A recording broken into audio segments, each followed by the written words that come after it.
Sa isang matagumpay na operasyon kontra iligal na droga, arestado ang 3 drug suspect ng mga tauhan ng Regional Police Drug Enforcement Unit 1. Ang operasyon ay bahagi ng pinagting ng kampanya ng Philippine National Police laban sa ipinagbabawal na gamot.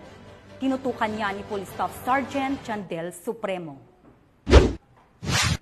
3 katao ang naaresto sa isinagawang anti-illegal drug bypass operation ng pinagsanib na pwersa ng mga otoridad sa Barangay Kabuluan, Urdaneta City, Pangasinan nito lamang Oktubre 21, 2025.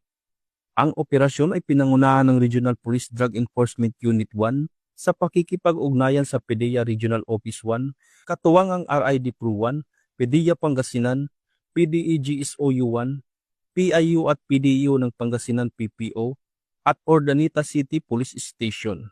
Naaresto sa operasyon ang 3 suspect na kinilalang sina alias Lando, 58 anyos, alias Mario, 19 anyos, at alias Josel, 20 anyos, mga walang trabaho at pawang mga residente ng Urdaneta City.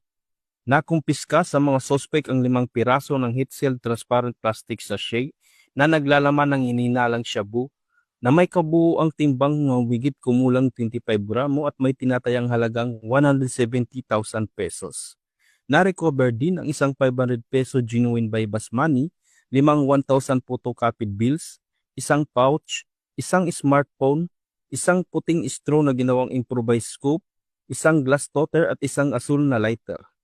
Isinagawa ang pisikal na inventaryo at pagmamarka ng mga ebidensya sa lugar mismo ng operasyon sa harap ng mga sospek at ng mga mandatory witnesses. Dinala sa Urdaneta City District Hospital ang mga sospek para sa kanilang medico-legal examination at pagkatapos ay sa PNP Forensic Unit para sa drug testing at laboratory examination. Pansamantalang nakakulong ngayon ang 3 sa Urdaneta City Police Station.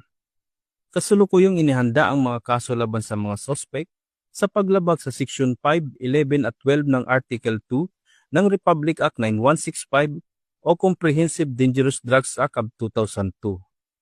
Sa pamamagitan ng matagumpay na operasyon na ito, muling pinatunayan ng PRO1 at PDEA ang kanilang dedikasyon sa pagsugpo sa ilegal na droga para sa kaligtasan at kapayapaan ng mamamayan. Mula dito sa Ilocos Region, ako ang inyong PNN correspondent, Police Staff Sergeant Jandel Supremo, alagad ng batas, tagataguyod ng Balitang Pulis.